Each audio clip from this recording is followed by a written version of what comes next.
What numbers do we show the team members so that there's a level of transparency? So, you asked, what numbers should we share? Well, what's important to the business? I think they should understand gross revenue. They should understand gross profit. They should understand net profit. And I can guarantee you 95% of them don't know what any of those actually mean. They think at the end of the day, we sold 10 million, the owner bought another boat. They don't understand cost of goods sold. They don't understand the overhead. Chris Buttenham is one of the founders of Reins and loves talking to small business owners across America. For over 15 years, he has owned various small businesses himself and provides great insight into helping fellow owners with their retention and succession plans via phantom stock plans.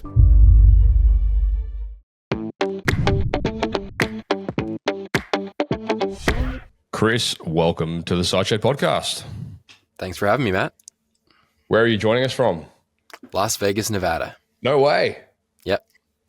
I was just at an event last week with my buddy Tom Howard, who's also hails from Las Vegas, Nevada. Really? Yep. There's not many of us here. Tax haven. That's right. That's right. Mate, thanks for joining us. Yeah. So I'm actually from Canada originally, so another Commonwealth country. Nice. And Where about? just south of Toronto in Ontario. Nice. Small town. I did And my I summer moved to in the Muskoka. States. What's that? I did my summer in Muskoka. Oh, yeah. Yeah. Yeah. There you go. Yeah, my There wife's you go. from Winnipeg as well. So Oh, really? Okay. Yeah. Very So you true. know it. Yeah. I had a lot of friends who had cottages up in the Muskokas. yeah. So I'm from Canada originally. I escaped there and moved to the US in 2019. And at the time I was working on another company. It was a software startup called Obi. It was an AI company. And we just went to where the money was. That's where our investors were. So we were in San Francisco. Ended up moving to Las Vegas during the pandemic. Famous, either Vegas, Texas, or Florida. And so we moved here, fell in love with it. And it was actually during that whole craziness, I sold that company, Obi, in 2021. And that is in part a little bit of the inspiration behind Reins and what I'm working on now, which is a company that helps contractors simplify the process of giving equity to their key employees. So I first learned how crazy complicated these M&A transactions can be, and that is something that will forever stick with me. But I kind of come by it honestly. So going back a step, back to Canada, my old man, he's a contractor up there. And I worked for him for a number of years when I graduated college.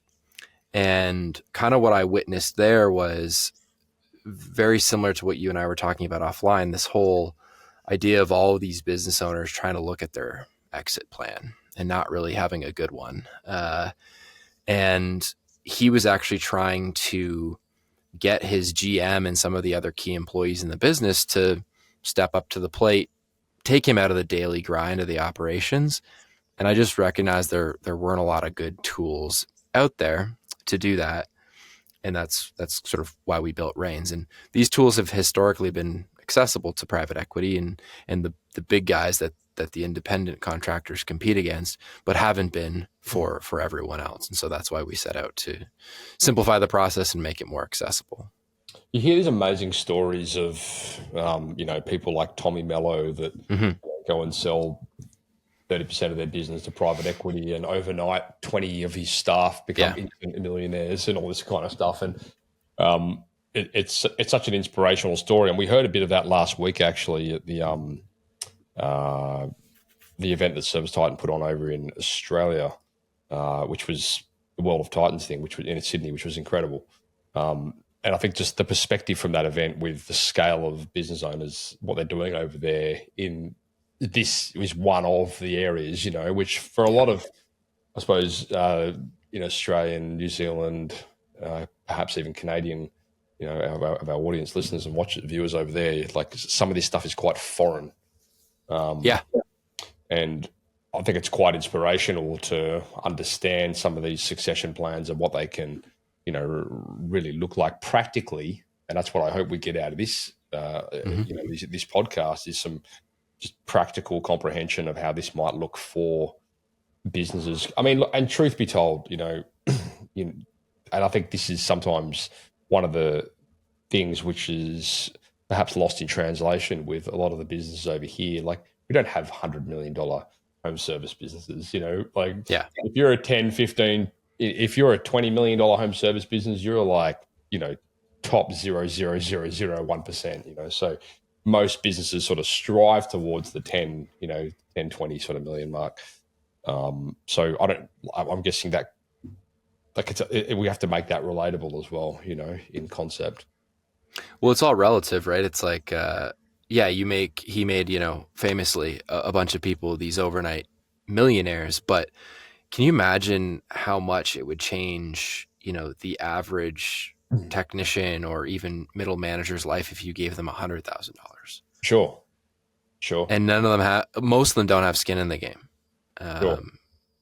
Well, So- yeah, that's right. Again, it's a very foreign concept over here, which, with the likes of, Scotty Irwin, who's been on the show recently, like they're sort of pioneering that model over here. And, even from stage, it was said, he could have sold that business a long time ago, private equity, but the money was never going to be enough, not for him. He even said himself, there is not a single amount of money that I could make out of this sale that's going to make even a remote difference to me.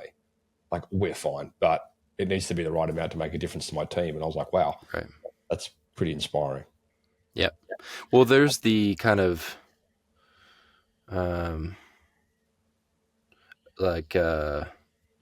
evangelistic reasons you do it, or Sure. or philanthropic, I guess was the word I was looking. But then there's the practical reasons too. You can, bolster the sale price by having employees who along the road, have skin in the game and are aligned on the same goals that you are. Sure. And I know, and I only know this because I learned it last week when Tom Howard was talking from stage, because he's doing the same thing. And when they sell their business next year, there's 15, 20 odd staff that are going to become millionaires overnight. Excuse me. He was talking about when Tommy sold that percentage to PE a number of years back, which essentially raised their market cap within, close to billions or whatever. And the private equity apparently don't necessarily get overly thrilled with the fact that there's equity stakeholders. There's many of them within a company, which of course he didn't really give a shit about. He's like, well, It's not about you, it's about them anyway, so go fuck yourself. But so I'm keen to hear unpack some of these less obvious dynamics when it comes to this conversation. For sure. But maybe we should start before we go down that route, because I suppose that might be truthfully a topic for another conversation. But like, I'm really interested in, like, and I'm sure I know for certain the listeners are, like, what does it look like to give buy-in to team members, and what does it look like to do it in a way which is safe, secure, not going to come back and bite you in the ass? Yeah, and I think I can actually address a little bit of what you were just saying there. Using Tommy as an example, I was watching this TikTok video of Tommy Mello saying that something like he spent $300,000 to set up the equity incentive plan that enabled all those folks to become millionaires, which is absurd, by the way. I don't know how you could even possibly spend that kind of money. Hey, and I'm in the business. 250. But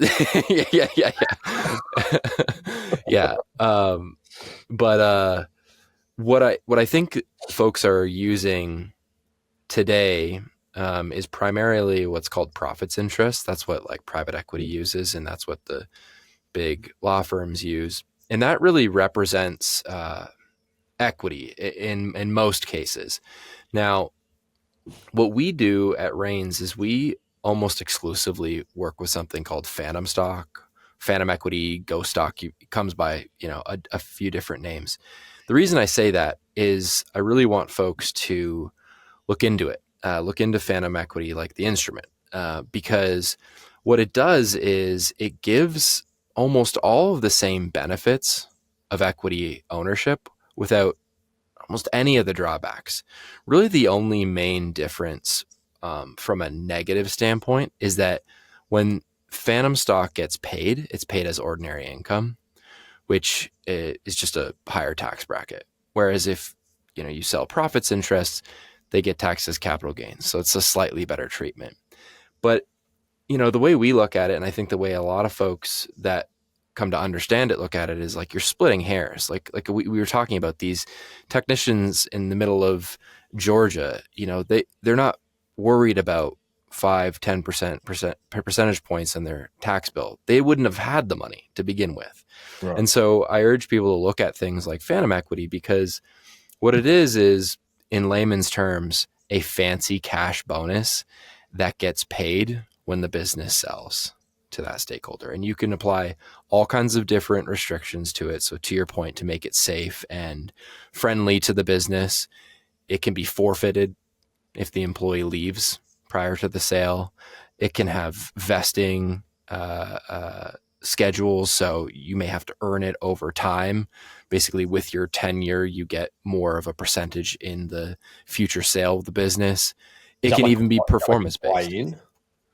You don't have to buy in, so you don't actually exchange money because it's technically a bonus, but you're buying with your time. And is it only based on exit? It doesn't have to be, but that's the simplest sort of structure that we see. Is you give someone, let's say, 10% of the business, or let's say you give a bunch of employees 10% of the business in phantom stock. The business sells for $1 million. Those folks are entitled to $100,000 paid as a cash bonus at the time of sale. So but the other benefit, weren't you saying though it's based on profit? It's based on, well, in that instance, it's based on the proceeds of the sale. Sure. Yeah. Now, you can also align these with a profit share.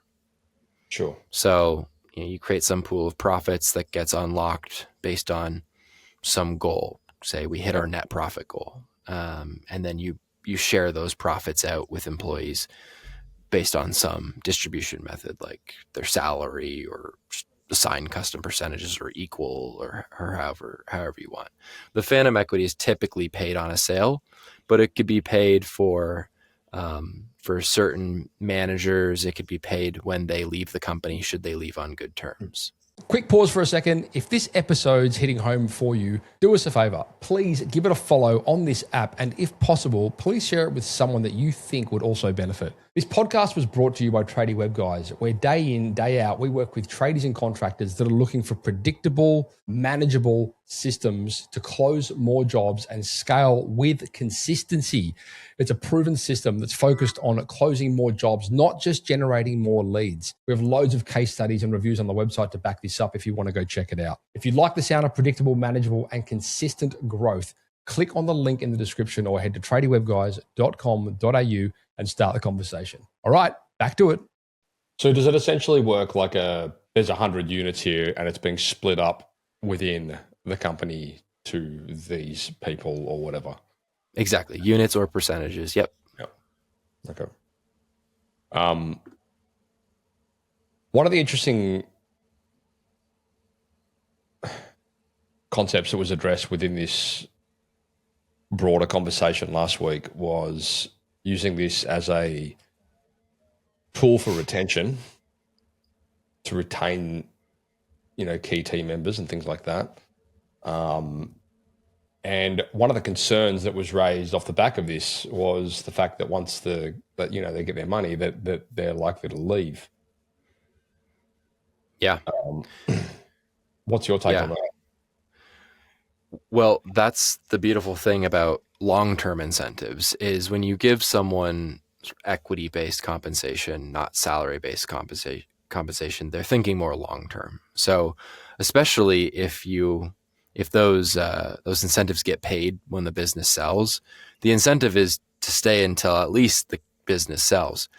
But what you can do, which is kind of interesting, is you can create like these golden handcuff provisions within the phantom equity arrangements, where they have to stay for some number of months post sale. So what I see is like a really fair distribution is, let's say you give them 50% of their payment, 30 days after the business sells, but then you give them the rest of it, the remaining 50%, 12, 24 months after the sales occurred. And that also is a pro for an incoming buyer, because they know that the sort of key folks in the business are incentivized to stick around through the sale, which they may not otherwise stay. And Is it true that in some of these acquisitions that, and maybe perhaps one of the reasons why private equity don't necessarily like there being stakeholders, like a lot of stakeholders, because this is what, because this question was raised at the event last week, and Tom Howard said, well, actually, in an acquisition, that percentage ownership, like those team members will actually retain that through the acquisition to keep them there. And actually, Service Titan is a good example of this, because even Service Titan, when it did that, they were a public company, and they brought on these stakeholders who had percentage equity stake in it. Then they went public. Actually, no, they floated, so maybe that wasn't so much a private equity conversation. I'm not 100% sure, but essentially they retained percentage profits or a percentage of the company. So as their market cap increased, then as did their stake and stock and things like that. And then none of them want to leave, because they're like, now we're sitting on this huge beast.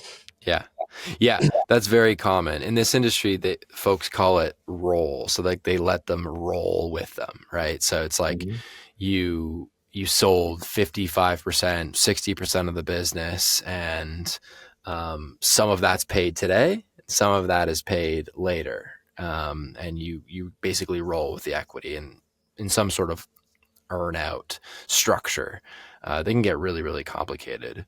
But what I will say that I think is interesting, to your point you were mentioning that Tom Howard said, is they don't like stakeholders for good reason, right? It means there's more opinions in the room, potentially more votes, just more complexity. That's one of the benefits of phantom equity. Right. You're not actually creating real stakeholders. You're giving them the benefit of being like a stakeholder without any of those headaches. There's no voting rights. There's no information rights. There's no liability either. A lot of folks say they want to be an owner, but they don't understand that what they're signing up for is liability, right? If the business defaults on their loans, well, guess who's on the hook? The owners of the company. But with phantom equity, it's essentially a long-term performance bonus that's structured to be paid like you would be an owner, but without any of those complexities. So how do you go about setting these up? Would you call it an incentive plan, or like a general umbrellas like an incentive plan, alternative equity plan? Basically, the only the status quo is you would go to an attorney, and hopefully, if you're going to an attorney, you would go to a compensation and benefits attorney specifically, because the challenge is your sort of local attorney, or like your counsel that you use for everyday business, doesn't typically understand this corner of the law, because it's pretty nuanced. The only other alternative now is you could go to Reins, and we've leveraged technology to simplify the whole process. And what we did is we worked with some of the best compensation attorneys to create a framework, because what we recognized is, like, the base of these things, it's just a piece of paper. It's just a legal document that every compensation lawyer is just going to pull a template off their shelf and customize it for you. So we basically, that's right. Right. So we subsidize this sort of template portion, because that's not where we think the value is. The value is in actually customizing it and actually implementing this in a way that not only owners understand, but the employees who are receiving the benefits understand. Historically, if you get like a phantom equity incentive, you're just getting a piece of paper only to collect dust and to never be seen again. And you probably don't even understand it when you're given it. And so that's sort of some of the benefit of technology. But yeah, folks would go to an attorney if nothing else. What are the obligations for both parts of the both parties in this dynamic? Like owner employee? Yeah. Well, say more. Like what do you mean obligations? So if this model is designed as a exit incentive plan, is the exit date typically set in stone? Mm. Like this is when we Good plan on question. leaving? From the Yeah, perspective good of the question. business. Generally, there's like an expiry. So as long as the sale happens within 20 years, Right. but these basically they're called triggering events, are the predefined ways that these incentives get paid. So sale of the business, or others if you choose it. If we don't sell in 6.5 years, then it gets paid. Or if we don't sell and you retire before then we'll pay you. Like you can customize it, and all those things need to be preset in stone for it to be in this nice like bucket of what's called non-qualified deferred compensation, which makes it not real equity. Because once you're real equity, you have to do all of the compliance requirements. You're often dealing with securities and things like that. And so to your point, actually, yes, a lot of these things are predetermined, but some of them are not. Like you don't have to know the sale date, just that if it sells, we have to pay within 60 days, for example. So I guess with like typical equity conversations, business owners are terrified of that because Yes. it does leave them exposed. And you hear all the bad stories, of course, very few of the good stories, but all the bad stories where somebody gives equity away, that the employee just decides not to perform, and all of a sudden they've got this obligation and they've got to buy them out, and it's garbage. Is that the advantage of, I suppose, a phantom equity model where like you can set a KPI and you can set like rules, if you want to call it that, I guess, on performance? Yes, 100%. So the most common feature that folks that we talk to is forfeit if they leave. The award is forfeited if they leave. What if they're asked to leave? Yeah, so there is like termination for cause, or not. And so even if, let's say, you're generous and you want to pay them when they leave, like let's say you anticipate them to retire in the next 5 years or what have you. Well, if you fire them for cause, it can still be forfeited, even though you decided that the payment trigger was going to be when they leave. If they didn't leave on good terms, it can be forfeit. So a lot of protections for the owner, and in a lot of ways, we encourage folks to make it performance based. So not only are you earning it with your time, but these other things need to be true, right? Like we need to have maintained this profit margin, or we need to have hit this revenue growth, or what have you. And what about, I mean, I guess those are kind of like macro numbers, which in a lot of cases may not be in direct control of any one particular, employee. Sure. What about more specific, like position-based KPIs? Your truck needs to turn 100K a month at a 35% profit margin, or whatever it might be. Yep, you can make it whatever you want. Right. We do see those things get dialed in a little bit more on the profit sharing side, where it's like you can have a percentage of the profits, but you also have to do these other things to earn it. I understand. So that's kind of all right. So that's you raise a good point there. This is kind of two conversations then. Like yeah. Right. Okay. So an equity incentive plan, which is kind of more focused to exit, whereas profit share is more like an ongoing rolling thing. Right. You're not wrong though. They definitely are very similar. They definitely are a good complement to each other. The way we like to look at it is like the phantom equity is very much a long-term incentive usually, or at least a midterm incentive if you're paying it out along the way. And the profit share is more of a short-term, midterm incentive, usually paid on a quarterly or annual basis type of thing. And I guess a good example of that might be like sales tax. So, they're getting like a profit share on jobs sold, right? Which is paid out to them in, like, I guess, for choice of a better or worse word, like a commission sort of. Yeah. Yep. A lot of performance pay, right? Where every sort of bonus on top of their regular hourly rate or salary is based off of a performance that gets calculated at a monthly or quarterly basis. It's interesting in Australia.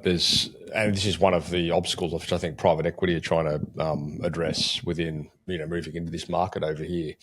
Is like we have a lot of rules and much like California, right? We have a lot of rules and regulations. And it's very hard to get rid of staff members for one, but second of all, there's a lot of things that have to be have to tick the box when it comes to team members in the space of minimum pay and like superannuation, which is like your 401k and like all that kind of stuff.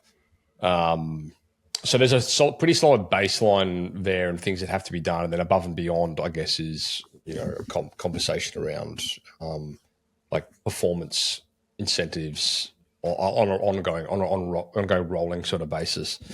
And it can be tricky, and a lot of people freak out about like putting that stuff together because it is quite complicated. Like in your experience, is there like general frameworks which can make that agreement or that whatever simplified, or is it very much a state to state, country to country kind of dynamic? Yeah, it's a really good question. Canada's the same way, by the way. It's very, very more complicated in that regard when it comes to sort of compensation law. From what I understand, like in the US, there's not a ton of variation state by state, because essentially what it is it's a contract. And so you're dealing with just sort of like general contract law.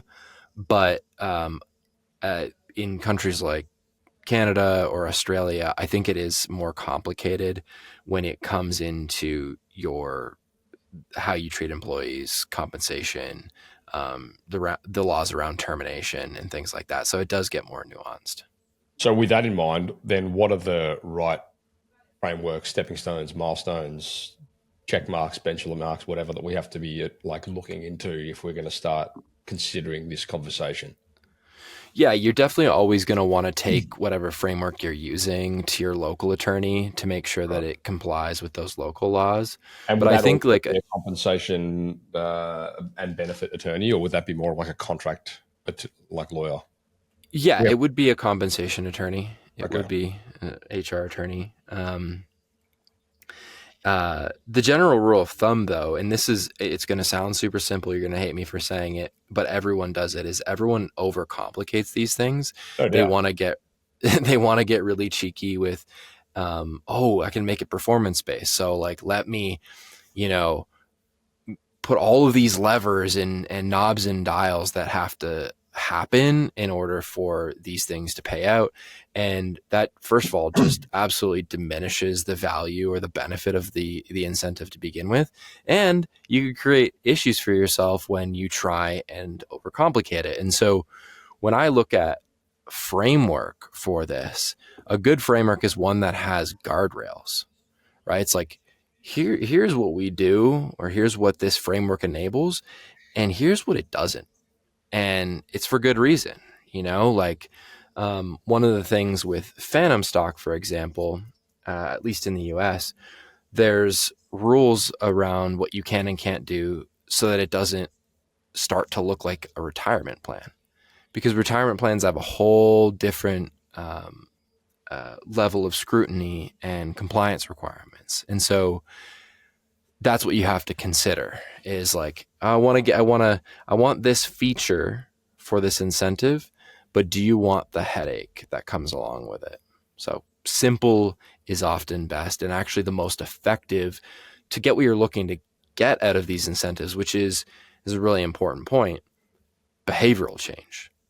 It's not meant to be some entitlement bonus like we were talking about, right? Yeah, some people like they know a sale's coming, so it's like philanthropic for them. I want to make millionaires, or I want to make. Quick pause for a second. If this episode's hitting home for you, do us a favor. Please give it a follow on this app, and if possible, please share it with someone that you think would also benefit. This podcast was brought to you by Tradiewebguys, where day in, day out, we work with tradies and contractors that are looking for predictable, manageable systems to close more jobs and scale with consistency. It's a proven system that's focused on closing more jobs, not just generating more leads. We have loads of case studies and reviews on the website to back this up if you want to go check it out. If you like the sound of predictable, manageable, and consistent growth, click on the link in the description or head to tradiewebguys.com.au and start the conversation. All right, back to it. People, give some people money. Sure, there's nothing wrong with that. But generally, people are not in that position or have that luxury. They are pursuing that. They want to achieve that, and so they need their employees to buy in along the way in order to get them there. And the only way you do that is to elicit a behavioral change. With I suppose with a model like this, in the interest of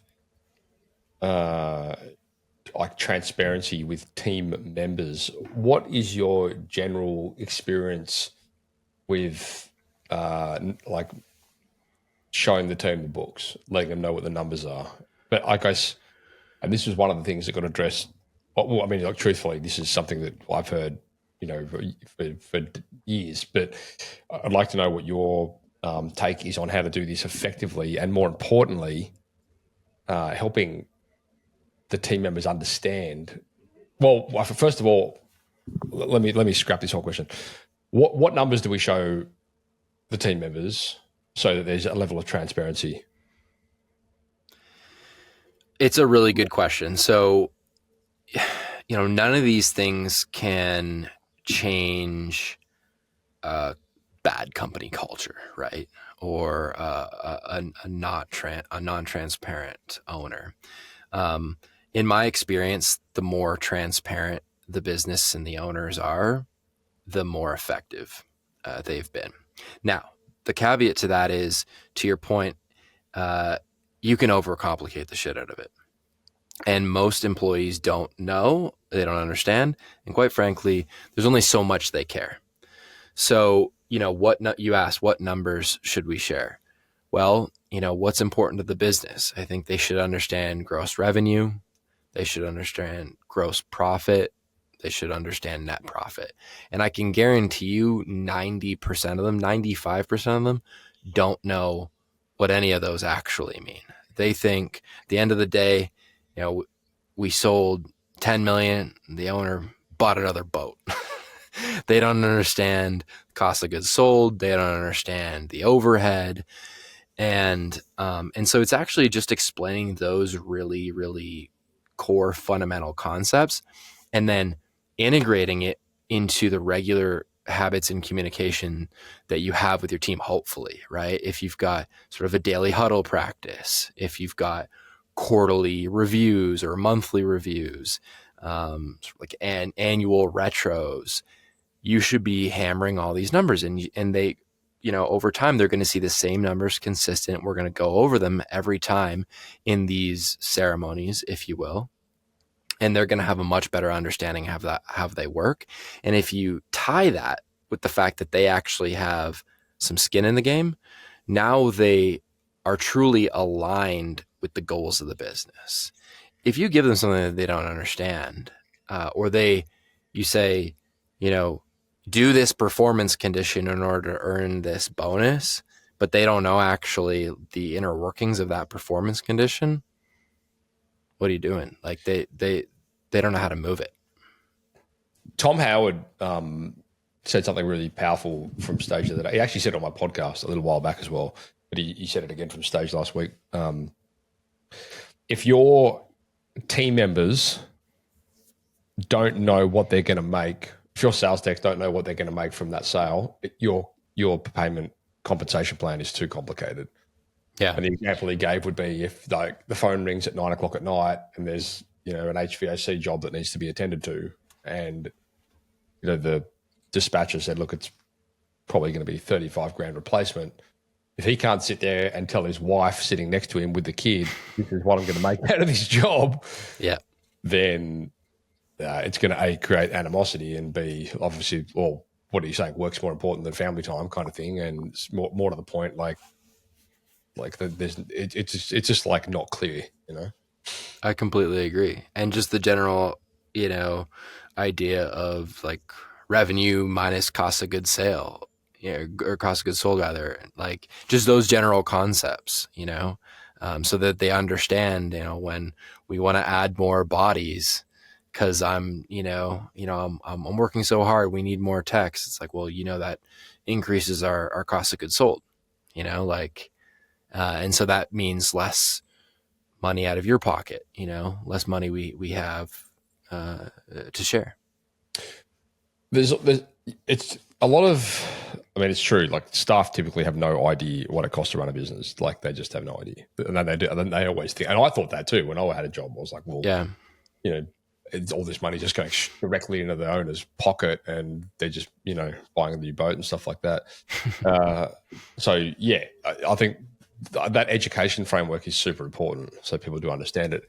The other thing, I suppose, that needs to be addressed is like when you're comparing gross profit versus net profit, and EBITDA and all this kind of stuff.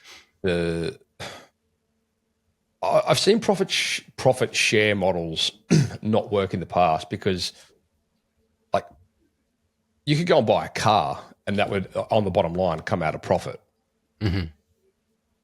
which is really not, I suppose, really fair on the team, right? Yeah, totally. Look, these things can be gamed, right? And it goes back to, I think, our conversation around transparency. And it's like, if you're setting the plan up to fail, well, then you're not really you don't have the right motivations for this type of incentive plan. If you're giving an equity incentive away, but you're never going to sell the business, and the awards pay, when the business sells, like you're not actually creating any value here. Because I think generally, I mean, that's a good point. I think a lot of people, like a lot of business owners out here, we hear this all the time. And my answer to it is always the same. But the question is, well, or their feedback is typically, well, the business is me. And like no one would buy it because it's me. My answer is always, well, yeah, you're right. Either way, like you either set it up so that it can be sold without you, yes, or yeah, you're right, it will never be sold because it is you. Yes. Yeah. Well, I think that there's kind of two sides of that coin. One is, owners that don't want to sell don't actually know that. They don't, opportunity might come, they might change their mind, and then it's too late to give anybody skin in the game, right? And I forgot the other side of the coin, but yeah. Where can people go to get more information on this? Well, one thing I wanted to really point out is on our website, myreins.com, myreins.com. There's a lot of free resources. There's a few in particular. We have a few webinars that are just purely educational, with two that are my most favorite. One is just purely about phantom stock, and the other one is about profit sharing.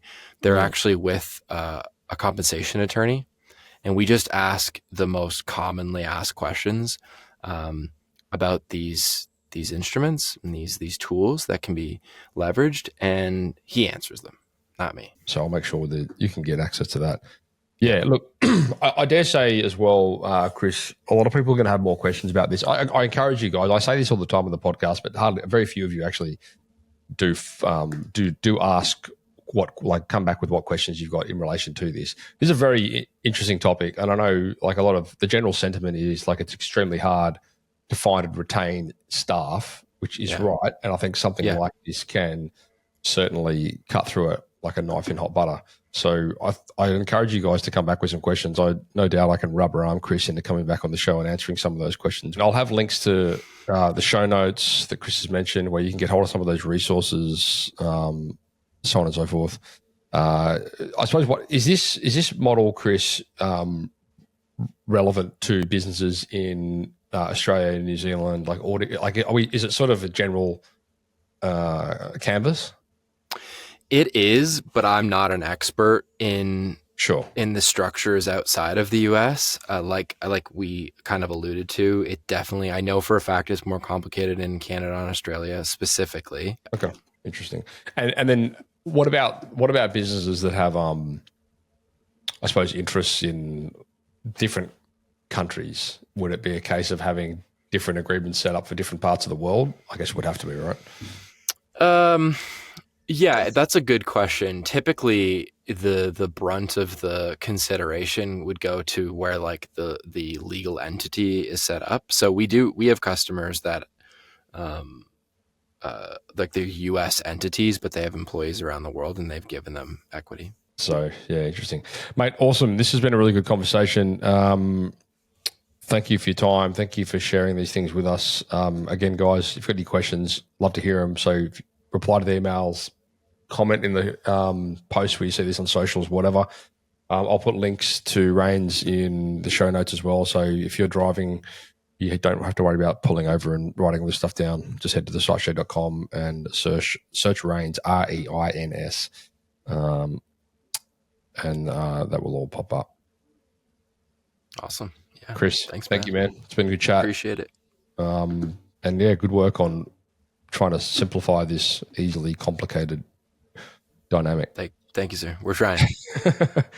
All right, listeners, viewers, that is a wrap. Hey guys and girls, how would you like all of the value adds left behind from our podcast guest all put together in the one spot? We've pulled every tool together, every template, every resource shared on the show, and we've packed them all into the Tradie Academy. It's free to join and it's built by the team behind the site shed and tradiewebguys. Inside, you'll get marketing tips, business tools, and first access to future resources, all in one simple dashboard. Just head across to tradie.wiki/pod. That's tradie.wiki/pod. The link's in the episode description. And once again, you just log in once and then you're all set. And if you want to get notified of upcoming episodes, hit subscribe or follow.